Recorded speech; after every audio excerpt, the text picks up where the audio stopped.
திருமங்கையாழ்வார் திருவடிகளே சரணம். இன்றைய பதிவில் திருவேங்கடமுடையானை பற்றி 4 பாடல்களை அருளி செய்திருக்கிறார் திருமங்கையாழ்வார். அதிலே 2வது 6ஆம் பாசுரம், அந்த தாயே தந்தை என்றும் என்ற துவங்குகிற அந்த 10 பாசுரத்தில் 6ஆம் பாசுரத்தை பற்றி இன்னைக்கு பார்க்கலாம். முதல்ல பாசுரத்தை பார்க்கலாமா?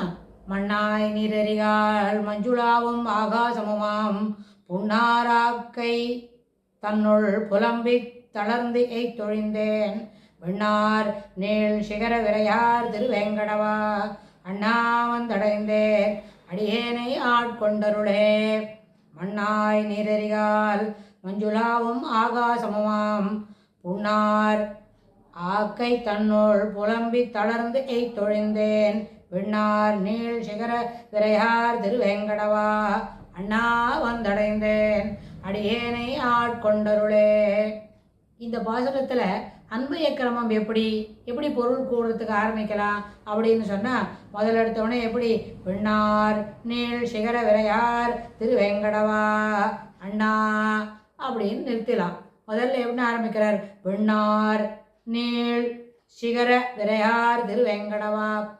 ஆகாசத்துக்கும் பூமிக்குமா நீண்டு பறந்து நெடிந்து கொடுமுடிகளை கொண்ட திருவேங்கட மலையே இருக்கிற திருவேங்கட மலையிலேயே வாசஸ்தலமாக உடைய அண்ணா அப்படின்னு கூப்பிடுறார். அது இல்லாமல் அங்கே பரிமள பிரசுரமான மூலிகைகள்லாம் இருக்குது, ரொம்ப மண்ணை இருக்கு, வாசனை திரவியங்களை தரக்கூடிய மூலிகைகள்லாம் அங்கே இருக்கு.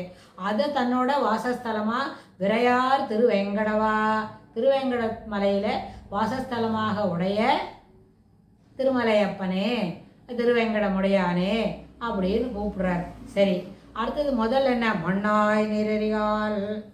இந்த மண்ணாய் இத்தியாதி என்னெல்லாம் இருக்கு? மண் அப்படின்னு சொன்னால் இந்த பஞ்சபூதங்களோட இருக்கு இல்லையா? நீர் எரி கால், காலன்னா காற்று, பஞ்சபூதங்களாக போட்டு மஞ்சுளாவும் ஆகாசமுமாய். மஞ்சுன்னு சொன்னால் மேகங்கள் மிதந்து கொண்டு போகின்றது. எப்படி அந்த மிதந்து கொண்ட போது இப்போ சென்ற ஒரு பாசனத்தில் பார்த்தோம், அப்படியே கனத்தமாக நெஞ்சு கழுத்து மட்டும் ஜலம் எடுத்துன்னு போகிறது. அதனால் அது வேகமாக போக முடியாது, நிதானமாக தான் போகும். நிதானமாக நகர்ந்து போகிறதுல எந்த க்ஷணத்துலையும் மழை பெய்யலாம், அவ்வளோ அளவுக்கு கார்மேகமாக இருக்குது. பெருமாளுக்கே என்ன இருக்குது? சிகராலய காலமேகம் அப்படின்னு தான் அவருக்கு ஒரு பேர். அப்படின்லாம் சென்ற சில பாசுரத்தில், போன பாசுரத்தில் அப்படி சொன்னார். ஏன் மண்ணா இத்தியாதி அப்படின்னு சொன்னார்னா, இந்த பஞ்சபூதங்களுக்கு இருக்கிறது நீர் எரி கால், காலன்னா நீர் எரினா ஆகாசக்கம் தீப்பொறி எல்லாமா சேர்ந்து இருக்கிற இந்த மண்ணா இத்தியாதியில் பெருமாள் என்ன கேட்குறாருன்னு கேட்டால், போன பாசுரத்தில் என்ன சொன்னார்?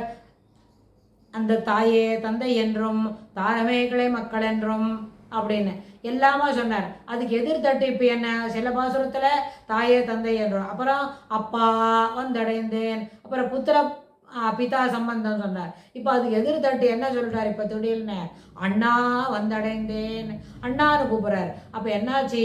எல்லா உறவுமாக எம்பெருமானாகவே, ஏன்னா எல்லா உறவுமாகவே எம்பெருமான் இருக்கிறார் அப்படின்னு சொல்லி ஒரு ஒரு சின்ன விஷயத்தில் தன்னை என்ன பண்ணிக்கிறார்? அதுக்குள்ளே அந்த கைங்கரியத்துக்கு வரணுன்றதுல அந்த எண்ண ஓட்டத்தில் தன்னை ஈடுபடுத்திக்கிறார். அப்புறம் மண்ணாய் நீரறிகால் அப்படின்னு சொன்னால் மண் இத்தியாதி. அப்போ என்னாச்சு? பஞ்சமகாபாதங்கள் சொன்னார் இல்லையா? மகாபாதகம், அப்புறம் அதிபாதகம், கடைபாதகம், சிறப்பானது அப்படிலாம் சொன்னால், இந்த சிறப்பானதே இல்லாமல் எல்லா பாதகங்களையும் செய்திருக்கோம். அந்த செய்த பாதங்களுக்கு என்ன நம்மளுக்கு விடை கிடைக்கும், என்ன பலன் கிடைக்க போகிறது அப்படின்னு சொன்னால், அந்த பலனை பார்த்து தெரிஞ்சவுடனே ரொம்ப கிளேசப்பட்டாச்சு. அடடா, இப்படிலாம் கிளேசப்பட்டு தப்பு பண்ணியிருக்கமே, சுவாமி எப்படி நம்மளுக்கு தண்டனை கொடுத்து இதுலேருந்து திருத்தி நம்மளை மேலே கூட்டின்னு வர போகிறார் தெரியலையே அப்படின்னு ரொம்ப கிளேசப்பட்டாச்சு. அப்போ அந்த கிளேசப்பட்டதுனால இந்த ஆழ்வார் இந்த பாசுரத்தில் தன்னை சரண் புகுக்கிறார். பெருமாளையே சரண் புகுந்து என்ன நீ மேலுக்கு கூட்டின்னு வரணும், என்ன உன்னோட கைங்கரத்தில் ஈடுபடுத்திக்கணும் அப்படின்னு சொன்னார். இந்த பஞ்சபூதங்களில் இருக்கிறத சிறப்பை சொல்லி அதோட கூட பஞ்சமகாபாதங்கள் என்ன இருக்க, அதிபாதகம், மகாபாதகம் அப்படிலாம் இந்த மாதிரி பாதகங்களாக செய்திருக்கேன். இதுலேருந்து நான் வெளியில் வரணும் அப்படின்னு சொன்னால் அதை அனுசரித்து பெருமாள் அதை பற்றி கிளேசித்து சுவாமியோட திருவடி வாரத்தில் சரணாகதி பண்ணுறார். அதில் இன்னொன்று முக்கியமானது என்ன சொல்கிறார், இதில் எப்படி இருக்குது, ஒரு பெரிய ராஜா விட்டு பையன் இளவரசன், ஆனால் சந்தர்ப்பவசத்தினால அவன் ஒரு வேடங்கிட்ட மாற்றினுட்டான். வேடனோடவே இருக்கான், வேடனோடவே சாப்பிட்டு படித்து தூங்கி அவன் என்ன பண்ணுறானோ அதெல்லாம் பார்த்துட்டு இருந்தா. அப்போ அவன் எப்படி பிரமிச்சான், ஓ நம்ம இளவரசன் இல்லை போல. அந்த இளவரசன்றதே அவனுக்கு மறந்து போயிட்டு அவன் வேடனோடு இருக்கிறது தான் நிஜம் போல. போக வர மிருகங்களை அடிக்கணும், இல்லைன்னா பட்சியெல்லாம் பிடிச்சிக்கணும், இல்லைன்னா இந்த மாதிரி காஞ்சி போன உணவெல்லாம் ராவா அப்படியே சாப்பிட்டுக்கணும் அப்படின்லாம் நினச்சிண்டு அவன் தன்னை வேடனா, தானும் ஒரு வேட கும்பலில் ஒருத்தன் போல இருக்குன்னு அந்த கூட்டத்தில் தானும் ஒருவனா தன்னை எப்படி பிரமிச்சுக்கிண்டு அதோடு போவானோ அதே மாதிரி இது நிறைய குட்டி பசங்களுக்கெல்லாம் சொல்கிற மாதிரி ஒரு